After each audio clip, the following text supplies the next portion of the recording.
Apparemment, une employée de Wells Fargo a été retrouvée morte à son bureau 4 jours après s'être enregistrée. Denise Prudhomme, 60 ans, est entrée dans son immeuble de bureau Wells Fargo à Tempe, en Arizona, à 7 heures du matin.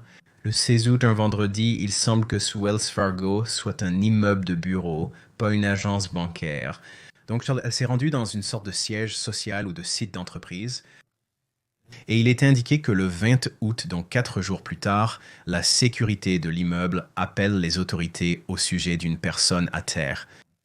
Sous couvert d'anonymat, un employé a déclaré qu'un collègue, en faisant le tour du bâtiment, a trouvé Prudhomme morte dans son bureau.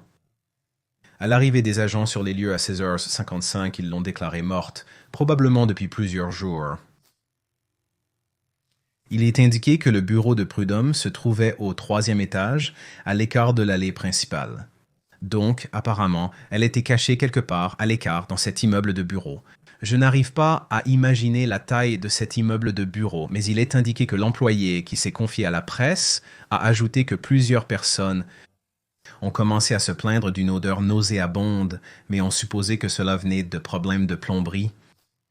Donc, littéralement, personne ne se rend compte que cette femme est assise toute seule au 3e étage, isolée des autres, en train de se décomposer pendant 4 jours entiers. Un autre employé qualifie la situation de déchirante. Il s'interroge, si c'était lui assis là, personne ne viendrait-il vérifier? Il ajoute qu'apprendre qu'elle est restée ainsi à son bureau le rendrait malade. Et personne n'a rien fait. C'est comme ça qu'elle a passé ses derniers instants. Peux-tu imaginer passer tes derniers moments dans un immeuble de bureau et mourir à ton bureau? Ce sont tes derniers instants sur Terre. Tu remplis un rapport taxe sur la valeur ajoutée dont littéralement personne n'a pris connaissance et apparemment personne ne s'en souciait. Cette femme a été complètement oubliée et je me dis à moi-même, oh, mais où est le patron? Est-ce que quelqu'un vérifie de temps en temps, ne serait-ce que pour voir le travail qu'elle produit ou si elle doit assister à des réunions?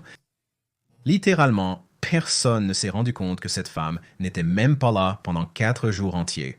Personne ne s'est demandé pourquoi Denise était absente depuis quelques jours et n'était pas venue à la réunion.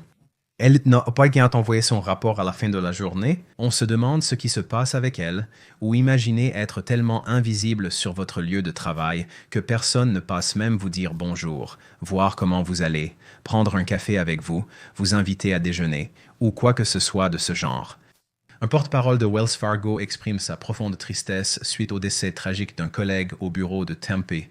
Nos pensées et nos prières accompagnent la famille et les proches en cette période difficile et des conseillers sont à leur disposition. Et en gros, ils ont dit, nous coopérons pleinement avec le service de police. Nous leur transmettrons nos questions supplémentaires. Il semble qu'il n'y ait pas eu de triche et qu'elle ait probablement eu un problème de santé au bureau.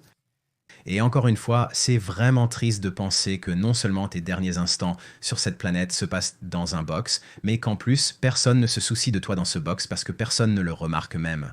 Alors je me dis, quel genre de culture d'entreprise est-ce où ils ne remarquent même pas que la femme ne vient pas au travail, personne ne communique avec elle de façon significative, et en gros, elle est oubliée. Et c'est particulièrement ironique parce que des entreprises comme Wells Fargo et l'industrie financière en particulier ont été très fermes pour forcer les gens à revenir au bureau afin qu'ils puissent vivre la culture d'entreprise, cette collaboration qui est censée avoir lieu. Clairement, personne ne collabore avec elle. Elle est littéralement en train de pourrir toute seule au 3e étage, dans un cube, et je n'arrive pas à imaginer, il n'y a vraiment personne qui passe par là. Qu'en est-il du concierge à la fin de la nuit qui nettoie le bâtiment ou qui sort les poubelles ou quoi que ce soit? Est-ce que personne n'a remarqué cette femme pendant, on dirait, tout un week-end? Elle est devenue un lundi ou un vendredi, donc elle est restée 4 jours complets, vendredi, samedi, dimanche et lundi. Lundi, à la fermeture des bureaux, sa présence a finalement été remarquée. C'est vraiment décevant et triste de voir à quel point le lieu de travail est dysfonctionnel au point que cette pauvre femme a été complètement oubliée de cette manière.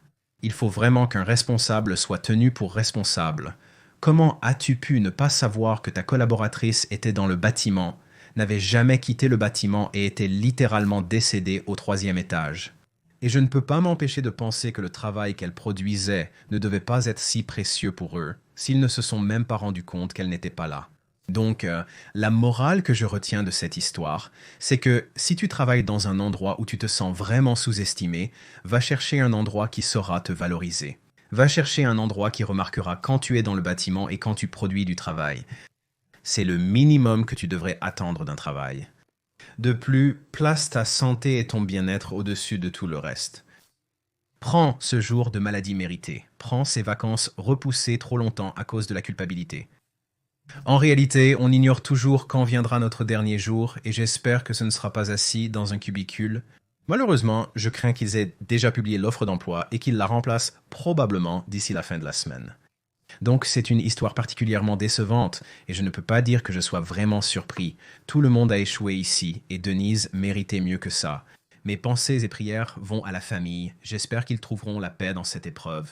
Bref, je voulais juste partager cette histoire et rappeler que vous n'êtes qu'un rouage dans une machine, un numéro sur un tableau, et dans beaucoup de cas, les gens ne remarqueront même pas si vous décédez au travail.